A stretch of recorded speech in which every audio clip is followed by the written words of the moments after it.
Mon cher Lucilius, tu as chargé de lettres pour moi, à ce que tu m'écris, un de tes amis. Puis tu me préviens de ne pas lui communiquer tout ce qui te touche, attendu que toi-même n'aies point dans l'habitude de le faire. Ainsi, dans la même lettre, tu le reconnais pour ami et tu le désavoues.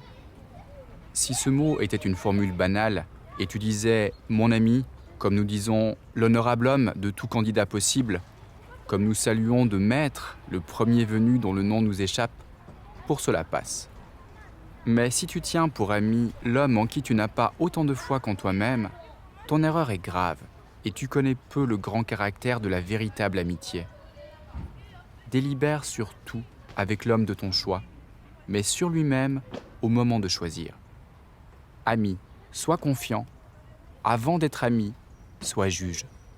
Or, ils prennent au rebours et intervertissent leurs devoirs, ceux qui, contrairement aux préceptes de Théophraste, n'examinent qu'après s'être attachés et se détachent après l'examen.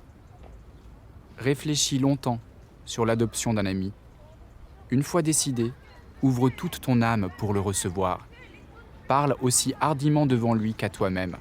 Certes, vis en sorte que tu n'aies rien à t'avouer qui ne puisse l'être même à ton ennemi, mais comme il survient de ces choses que l'usage est de tenir cachées, avec ton ami du moins, que tous tes soucis, toutes tes pensées soient en commun. Le jugé discret sera l'obligé à l'être. Certaines gens ont enseigné à les tromper en craignant qu'on ne les trompe pas et donné par leurs soupçons le droit de les trahir. Eh, pourquoi donc des réticences devant un ami ? Pourquoi près de lui ne me croirais-je pas seul ? Ce qui ne doit se confier qu'à l'amitié, certains hommes le comptent à tout venant. Toute oreille leur est bonne pour y décharger le secret qui les brûle. D'autres, en revanche, redouteraient pour confidents jusqu'à ceux qu'ils chérissent le plus, et s'ils se pouvaient, ne se fieraient pas à eux-mêmes. Ils refoulent au plus profond de leur âme leurs moindres secrets. Fuyons ces deux excès, car c'en est un de se livrer à tous, comme de ne se livrer à personne. Seulement le premier me paraît plus honorable, le second plus sûr. De même, il faut blâmer tout à la fois ceux qui se privent toujours de repos et ceux qui toujours se reposent. L'amour du tracas n'est point de l'activité, c'est une fièvre, un vagabondage d'esprit.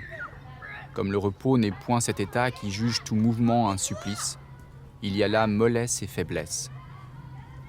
Voici là-dessus ce que j'ai lu dans Pomponius. Je le livre à tes réflexions.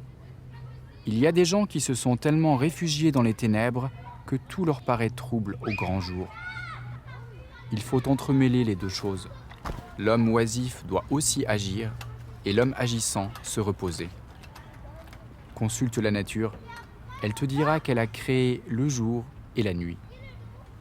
Porte-toi bien.